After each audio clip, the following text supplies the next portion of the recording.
दोस्तों बालाजी स्टडी अड्डा में आपका स्वागत है। शिक्षक भर्ती के अंतर्गत सुपर टेट के लिए जैसा कि साइंस के हम चैप्टर वाइज प्रश्न आपको करा रहे हैं, तो इससे पहले हमने चैप्टर नंबर 10 का यानी कि इसी का जो फर्स्ट पार्ट था धातु तथा अधातु के स्टार्टिंग के 20 प्रश्न वो देखे थे, जो कि आपको साइड में आई बटन में वीडियो मिल जाएगा। और कंप्लीट प्लेलिस्ट यानी कि इससे पहले के चैप्टर आपको शिक्षक भर्ती विज्ञान नाम से, साइंस नाम से एक प्लेलिस्ट मिल जाएगी, उसमें जो है वो सभी मिल जाएंगे। आज हम देखेंगे इसी का सेकेंड पार्ट धातु तथा अधातु का, और बाकी बचे 20 प्रश्न इसमें हम देखेंगे। चलिए शुरू करते हैं।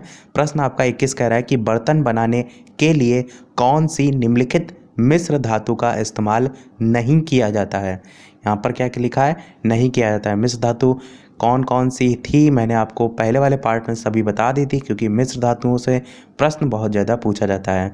तो 4 ऑप्शन दे रखे हैं, आपको बताना है कौन सा जो है वो सही होगा। चलिए बात कर लेते हैं उत्तर की। तो सही हो जाएगा आपका ऑप्शन नंबर बी, यानी कि सोदर यानी कि सोल्डर जो है, इसका जो है मिश्र धातु का इस्तेमाल जो है वो नहीं किया जाता है। किसमें? बर्तन बनाने के लिए।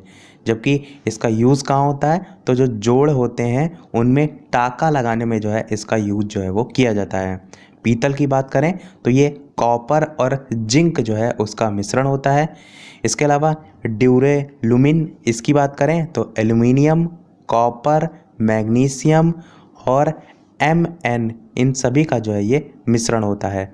जर्मन सिल्वर की बात करें तो कॉपर, जिंक, निकिल इन सभी का जो है वो मिश्रण होता है, और इसका जो यूज़ है वो बर्तन बनाने में होता है। इसका भी यूज़ बर्तन बनाने में होता है, और ड्यूरेलुमिन का भी यूज़ बर्तन बनाने में होता है। परंतु सोल्डर जो मिश्र धातु है, इसका यूज़ जो है वो बर्तन बनाने के लिए नहीं किया जाता है। अगला प्रश्न देखते हैं। 22 कार्नालाइट किस धातु का अयस्क है। 4 ऑप्शन दे रखे हैं, आपको बताना है कौन सा जो है वो सही होगा।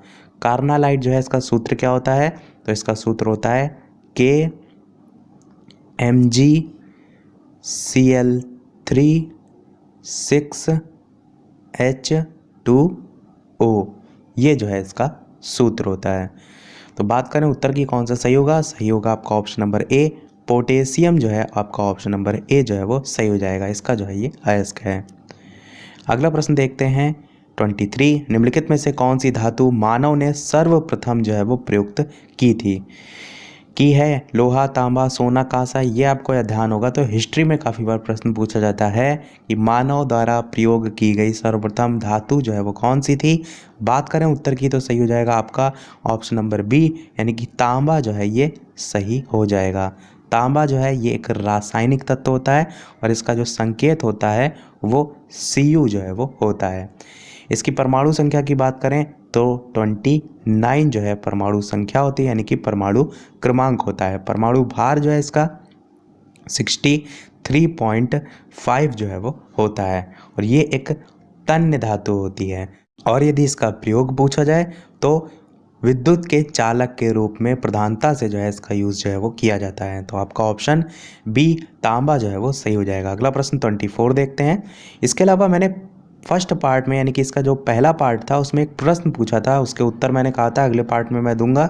तो प्रश्न मैंने ये पूछा था कि जल पर तैरने वाली जो धातु है वो जो है वो कौन सी है। तो ये 4 ऑप्शन भी मैंने दिए थे, परंतु मैं यहाँ पर डायरेक्ट आपको उत्तर बता देता हूँ। उत्तर था इसका सोडियम। तो ध्यान रखिएगा, जल पर तैरने वाली धातु कौन सी है, तो सोडियम जो है आपका बिल्कुल सही हो जाएगा। चलिए अपने प्रश्न पर लौटते हैं 24, कि स्टील को जंगरोधी बनाने के लिए इसमें कौन सी धातु मिलाई जाती है। क्रोमियम मिलाया जाता है, एल्यूमिनियम मिलाया जाता है, कार्बन मिलाया जाता है, या कॉपर मिलाया जाता है। बात कर लेते हैं उत्तर की। तो क्रोमियम जो है आपका ऑप्शन नंबर ए जो है वो बिल्कुल सही हो जाएगा। यूज़ कहाँ होता है इसका, तो स्टेनलेस इस्पात में भी इसका यूज जो है वो किया जाता है, और कठोर होता है। और जो सामान्यतः यदि हम यूज़ इसका देखें तो बर्तन बनाने में, ब्लेड बनाने में, वॉल्व बनाने में आदि जगह जो है वो यूज़ होता है। अगला प्रश्न देखते हैं 25, कि सीसा पेंसिल में प्रयुक्त तत्व है, कौन सा है। 4 ऑप्शन दे रखे हैं, आपको बताना है कौन सा जो है वो सही होगा। बात कर लेते हैं चलिए उत्तर की। तो सही हो जाएगा आपका ऑप्शन नंबर सी, यानी कि कार्बन जो है वो तत्व होता है।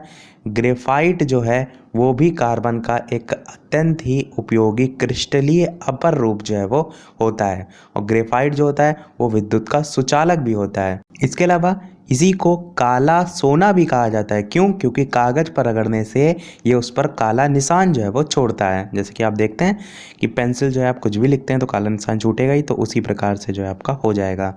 और जो ग्रेफाइट है उसका यूज़ कहाँ होता है? तो जो शुष्क सेल होते हैं, विद्युत अपघटन जो क्रियाएं होती हैं उसमें इलेक्ट्रोड के रूप में यूज़ होता है। और सीसा, पेंसिल तथा रंग बनाने में, इन सभी में भी यूज़ होता है। तो ये सभी आपका हो जाएगा। तो उत्तर आपका ऑप्शन नंबर सी कार्बन जो है वो हो जाएगा। अगला प्रश्न देखते हैं 26 कि पेंसिल की लीड बनाने में क्या व्यवहार किया जाता है। 4 ऑप्शन दे रखे हैं। तो अभी मैंने इससे पहले वाले ही प्रश्न में बताया अपर रूप के बारे में, तो आई होप आपने उत्तर गैस कर लिया होगा। बात करें उत्तर की तो आपका ऑप्शन नंबर ए ग्रेफाइट जो है वो बिल्कुल सही हो जाएगा। और ग्रेफाइट का एक यूज़ जो है, या ग्रेफाइट का जो चूर्ण है होता है उसका उपयोग जो है वो मशीनों में शुष्क स्नेहक के रूप में भी जो है यूज़ किया जाता है। और सबसे महत्वपूर्ण चीज़ ग्रेफाइट के बारे में कि काफ़ी यदि उच्च दाब पर उत्प्रेरक की उपस्थिति में यदि ग्रेफाइट को आप गर्म करेंगे तो ये जो है वो हीरा में जो है वो परिवर्तित हो जाता है। तो हीरा भी जो है ये सब अपर रूप ही जो है वो होते हैं। अगला प्रश्न 27 देखते हैं कि कमरे के तापक्रम पर कौन सी अधातु तरल अवस्था में ही पाई जाती है। तो 4 ऑप्शन है, आपको बताना है कौन सा सही होगा। बात कर लेते हैं उत्तर की तो आपका ऑप्शन नंबर सी ब्रोमीन जो है वो सही हो जाएगा। ये कमरे के ताप पर तरल अवस्था में पाई जाती है। खोज इसकी कब हुई थी? तो 1825 में जो है इसकी खोज हुई थी। किसने की थी? तो बैलार्ड ने जो है इसकी खोज की थी। बैलार्ड ने जो है इसकी खोज की थी।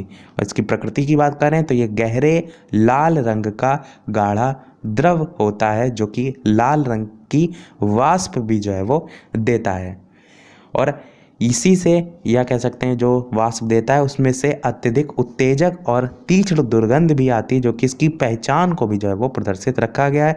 और ऐसी जो गंध होती है इसी के कारण ही इसका नाम जो है वो ब्रोमीन जो है वो रखा गया है। अगला प्रश्न 28 देखते हैं। निम्नलिखित में से कौन सा पदार्थ समुद्र जल से निकाली गई है? तो कौन सा पदार्थ निकाला गया है? तो 4 ऑप्शन है, चूना पत्थर, बलुआ पत्थर, कोबाल्ट या ब्रोमीन। 4 ऑप्शन है, आपको बताना है कौन सा सही होगा। बात कर लेते हैं चलिए उत्तर की तो आपका ऑप्शन नंबर डी ब्रोमीन जो है वो बिल्कुल सही हो जाएगा। इसको जो है वो समुद्री जल से प्राप्त किया जाता है। ये समुद्र में मुख्यतः MgBr2 के रूप में जो है वो मिलती है। और समुद्र जल में ब्रोमीन जो होती है वो लवण के रूप में यदि परसेंट पूछा जाए उसका कितना मात्रा में पाया जाता है तो 0.006% जो है वो पाई जाती है। अगला प्रश्न 29 देखते हैं। तो मैलाकाइट किसका एक अयस्क या खनिज है? 4 ऑप्शन है, आपको बताना है कौन सा जो है वो सही होगा। बात कर लेते हैं चलिए उत्तर की। सही होगा आपका ऑप्शन नंबर डी कॉपर जो है वो सही हो जाएगा। कॉपर कार्बोनेट या ताम्र कार्बोनेट भी इसी को जो है वो हम कहते हैं। किसे? मैलाकाइट को।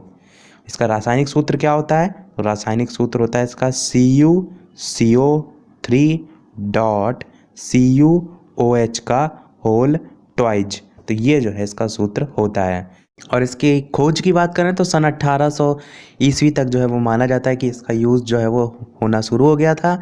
और जो महत्वपूर्ण उपयोग होता है दैनिक जीवन में, तो जो सजावटी प्रयोजन है उनके लिए मैलाकाइट जो है इसका यूज़ जो है वो किया जाता है। अगला प्रश्न 30 देखते हैं कि निम्नलिखित में से कौन सी संक्रमण धातुओं की एक विशेषता नहीं है?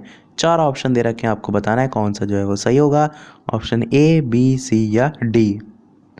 चलिए बात कर लेते हैं उत्तर की। तो आपका ऑप्शन नंबर ए बिल्कुल सही हो जाएगा। इलेक्ट्रॉन्स प्राप्त करने की जो प्रवृत्ति है ये धातुओं की एक विशेषता नहीं होती है, बाकी तीनों ही जो है वो होती हैं।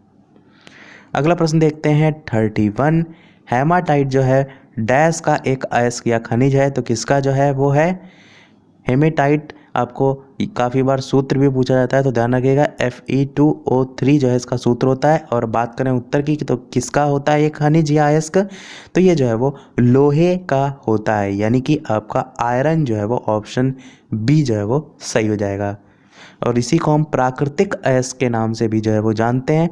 इसमें 66% तक लोहे की मात्रा जो है वो पाई जाती है, यानी कि इस अयस्क में। और लौह अयस्क जो है वो कच्चे तेल को छोड़कर वैश्विक जो अर्थव्यवस्था है उसका भी एक अंग के रूप में जो है वो देखा जाता है। अगला प्रश्न 32 कह रहा है कि भारी जल जो है इनमें से कौन सा जो है वो होगा? ऑप्शन ए, बी, सी या डी। चलिए बात कर लेते हैं उत्तर की। तो आपका option number C deuterium oxide जो है वो सही हो जाएगा, जिसे हम D2O से जो है वो प्रदर्शित करते हैं। तो ये जो है वो भारी जल होता है। खोज कब हुई थी? तो 1932 में जो है वो खोज हुई थी। किसके द्वारा की गई थी? तो यूरे तथा वासवर्न के द्वारा की गई थी। यूरे तथा वासवर्न के द्वारा। अणुभार इसका कितना होता है? तो अणुभार इसका 20 होता है, ध्यान रखिएगा। इसके अलावा वीडियो पसंद आए तो वीडियो को लाइक भी अवश्य कर दीजिएगा, ताकि मुझे भी मोटिवेशन मिलता रहे, मैं आपको इसी प्रकार अच्छे से अच्छे प्रश्न कराता रहूं। प्रश्न आपका अगला 33 कह रहा है कि निम्नलिखित धातुओं में कौन स्वतंत्र अवस्था में पाई जाती है? एल्यूमिनियम, सोना, क्रोमियम या जस्ता। 4 ऑप्शन है, कौन सा सही होगा? बात कर लेते हैं उत्तर की। तो आपका ऑप्शन नंबर बी सोना जो है वो बिल्कुल सही हो जाएगा। ये जो है वो स्वतंत्र अवस्था में पाई जाती है, जबकि जो अन्य धातुएं हैं ये जो है वो अयस्कों से जो है वो प्राप्त होती हैं, क्योंकि सभी के आपने अयस्क पढ़े हैं, एल्यूमिनियम, क्रोमियम, जस्ता, तो ध्यान रखिएगा। अगला प्रश्न 34 देखते हैं। एल्यूमिनियम धातु को प्राप्त किया जाता है तो पिचब्लेंड से, ग्रेफाइट से, बॉक्साइट से या अर्जेंटाइट से। तो 4 ऑप्शन है, कौन सा सही होगा? बात करें उत्तर की तो आपका ऑप्शन नंबर सी बॉक्साइट जो है वो सही हो जाएगा। बॉक्साइट जो है अयस्क होता है किसका? एल्यूमिनियम का। और एल्यूमिनियम जो है ये मुक्त अवस्था में जो है वो नहीं पाई जाती है। संयुक्त अवस्था में ये जो है वो धातु विभिन्न अयस्कों के रूप में जो है वो पाई जाती है, जैसे कि बॉक्साइड हो गया, फेल्सपार हो गया, एलुनाइट हो गया। तो ये सभी इसके अयस्क होते हैं। बढ़ते हैं अगले प्रश्न की तरफ। 35 प्रश्न है कि निम्नलिखित में से सबसे भारी धातु जो है वो है? तांबा है, यूरेनियम है, एल्यूमिनियम है या चांदी है। तो 4 ऑप्शन है, आपको बताना है कौन सा सही होगा। ऑप्शन ए, बी, सी या डी। बात कर लेते हैं उत्तर की। तो आपका ऑप्शन नंबर बी यूरेनियम बिल्कुल सही हो जाएगा। यूरेनियम तत्व की खोज कब हुई थी? तो 1789 में हुई थी। तो किसने की थी? तो क्लाप्रोट ने की थी। क्लाप्रोट ने की थी। और किस अयस्क से की थी? तो पिचब्लेंड नामक अयस्क से जो है वो की थी यूरेनियम की खोज। और इसके या ये जो तत्व है इसका नाम जो है कुछ वर्ष पहले ज्ञात जो यूरेनस ग्रह था उसके आधार पर यूरेनियम जो है वो रखा गया था। तो यूरेनस जो ग्रह है उसी के नाम पर जो है इसका नाम जो है वो रखा गया था। और इसका एक अन्य अयस्क कार्नोटाइट भी जो है वो होता है। ध्यान रखिएगा, सबसे भारी धातु जो है यूरेनियम होती है। अगला प्रश्न है 36 कि निम्न धातुओं में कौन सामान्य ताप पर द्रव है? सीसा, पारा, निकिल या टिन। आपने देखा भी अवश्य होगा कि द्रव अवस्था में सामान्य ताप पर कौन रहता है। तो बात करें उत्तर की तो पारा जो है आपका सही हो जाएगा। इसके अलावा बात करें इसके उपयोग की, कहाँ होता है? तो इसका प्रयोग थर्मामीटर में आप देखते हैं। इसके अलावा अमलगम बनाने में भी जो है इसका यूज जो है वो किया जाता है। निकिल से सर्वाधिक बार प्रश्न पूछा जाता है कि जो वनस्पति तेल होता है उससे कृत्रिम घी बनाने में किस उत्प्रेरक का यूज़ किया जाता है? तो ध्यान रखिएगा, निकिल का ही यूज़ जो है वो किया जाता है वनस्पति तेलों से कृत्रिम घी बनाने में। टिन से प्रश्न पूछा जाता है कि टिन से जो है वो किसे प्राप्त किया जाता है? तो रांगा को जो है वो प्राप्त किया जाता है। और बात करें सीसा की तो साधारण जो कांच होती है या कह सकते हैं जो सीसा होता है वो क्षारीय जो विभिन्न धातु होते हैं उनके सिलिकेट जो होते हैं उनके अक्रिस्टलीय मिश्रण को जो है वो कहते हैं। बढ़ते हैं अगले प्रश्न 37 की तरफ कि किस खनिज से रेडियम प्राप्त किया जाता है? बहुत ही अच्छा प्रश्न है। चूना पत्थर, पिचब्लेंड, रूटाइल या हेमेटाइट। तो बात करें उत्तर की, सही हो जाएगा आपका ऑप्शन नंबर बी पिचब्लेंड जो है ऑप्शन नंबर बी। जो रेडियम है वो पिचब्लेंड से जो है वो प्राप्त किया जाता है। रेडियम जो है इसकी खोज कब हुई थी? तो 1898 ईस्वी में हुई थी। किसके द्वारा हुई थी? तो पियरे क्यूरी तथा मैडम क्यूरी ने जो है इसकी खोज की थी। इसके अलावा हेमेटाइट जो है ये जो है वो इससे जो है वो लोहा जो है वो प्राप्त किया जाता है, क्योंकि यह अयस्क है। चूना पत्थर आप सभी जानते हैं, अवसादी जो सैल होती हैं उसमें चूना पत्थर जो है वो पाया जाता है।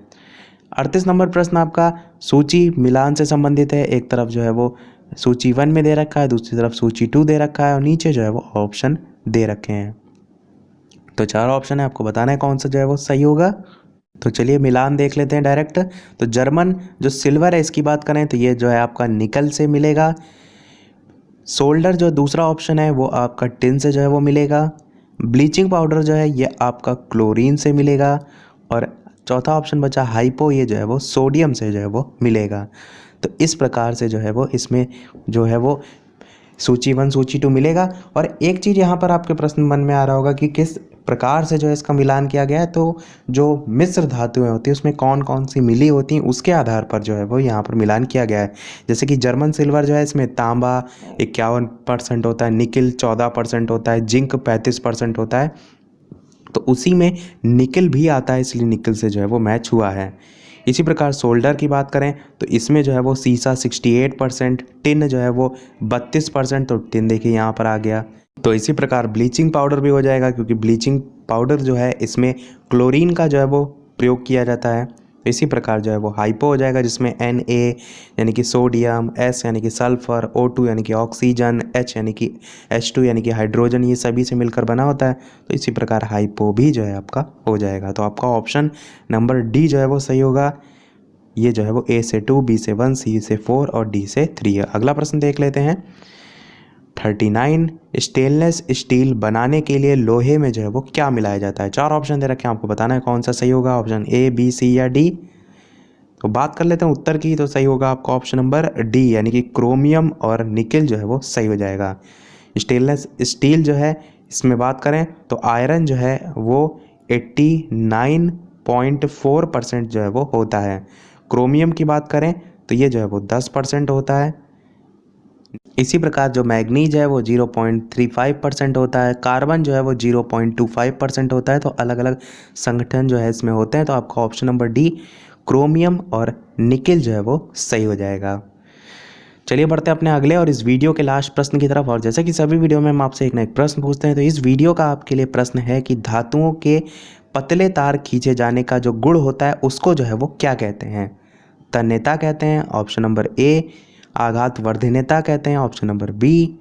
ध्वनिकता कहते हैं, ऑप्शन नंबर सी। या चालकता कहते हैं, ऑप्शन नंबर डी। तो ऑप्शन डायरेक्ट आप जो है वो टाइप करके वीडियो के मेन कमेंट में बता सकते हैं। Option A, B, C, D में से जो है वो कौन सा सही होगा। तो वीडियो के मेन कमेंट में टाइप करके अवश्य बताइएगा।